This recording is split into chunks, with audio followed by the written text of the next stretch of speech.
It's Welcome to the Resolution.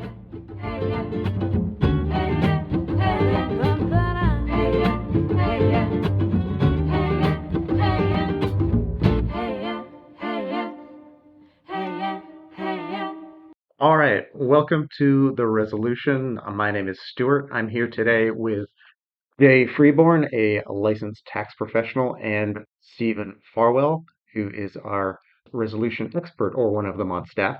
Today we're here talking about collections and levies and letters. Collections, levies, and letters. I'll send it over to Jay, and he'll kind of get into a little bit of the history of IRS and collections, and we'll kind of take it from there. Thanks, Stuart. We're talking about IRS collections, when they levy, when they lien, and some changes right now in the 2024-2025 cycle. But it is important to note that the IRS has been on a 8-year hiatus in their automated collection systems department from actual levies. We noted Washington Tax, which has been in business for 35 years.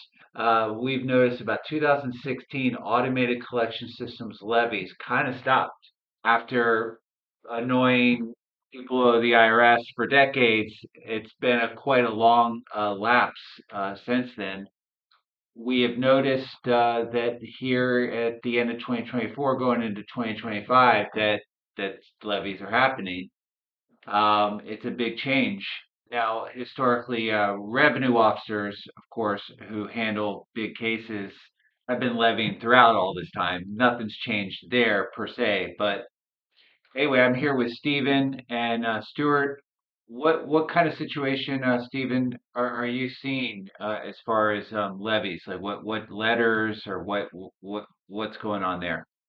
Yeah, so the letter series has changed in my time since I started working here. It is final notice from ACS, the Automated Collection Service. Used to be the CP 504, and now they've shifted that to the LT11. And the LT11 reads you your rights for collection due process and gives you about 30 days to respond. So you have to make some sort of resolution, figure out the best option, and submit something within that 30-day window. So the other letter, CP 504, is no longer really the final one. It's the LT11. That is what we are seeing. The CP 504 is still listed as a final notice on the IRS website, but we have not seen a levy go out after the 504. And I'm just throwing another letter in, the LT16, which also includes non-filers, people that have unfiled returns. Is that also kind of like a last letter like LT11, or is it somewhat ambiguous? Or Unfiled returns is a red flag for the IRS. The thing to avoid is a substitute for return being Right. filed, so that would be an indication that one might be filed soon, and it would be a good time to take action. Got it. And what kind of levy action is happening if people aren't responding to the LT11? Yeah, that is the first real change, is the bank levies, like you said, have been on pause for so long, and now we are seeing the first bank levies issued after an LT11. So you definitely want to take that one seriously. And Wage garnishment's also possible? wage garnishment definitely is possible. Those normally take a little longer, but we are expecting to see those anytime as well. Right. So you mentioned that the LT11 notice does have a CDP hearing attached. How is your department preventing the levies? Yeah, if the CDP hearing is a tool that we've been able to utilize to give the taxpayer a little bit more time to research and figure out a resolution. If you qualify for a payment plan and it's clear cut, then you should probably move forward with one of those resolutions now. But it's not always such a clear cut situation where people they're going through life situations and don't always have the funds available to set something up that Sure. the IRS will accept, and that CDP hearing can be used to at least add somewhere between 30 and 90 days. And so one of the just to cover the CDP hearing, which is an appeal which stops collections if you file it. One of the negatives of that is it freezes the statute. Is that correct? Yes, that is the one negative that we have to consider. Okay. And But clients can get an installment agreement to prevent to prevent the collections. I guess I should also add if they're a hardship case, they can be currently not collectible. If they do, if they can get their act together, get all the financial information to us, and qualify for an offer and compromise, will that stop the collection process? Yes, you can submit an offer in compromise through the standard avenues or through a collection due process hearing. Both require you to have your financial due, unless the one caveat there is if you are doing a doubt of liability, then you are able to request an offer in compromise without submitting financials through a CDP Oh, hearing. right. Okay.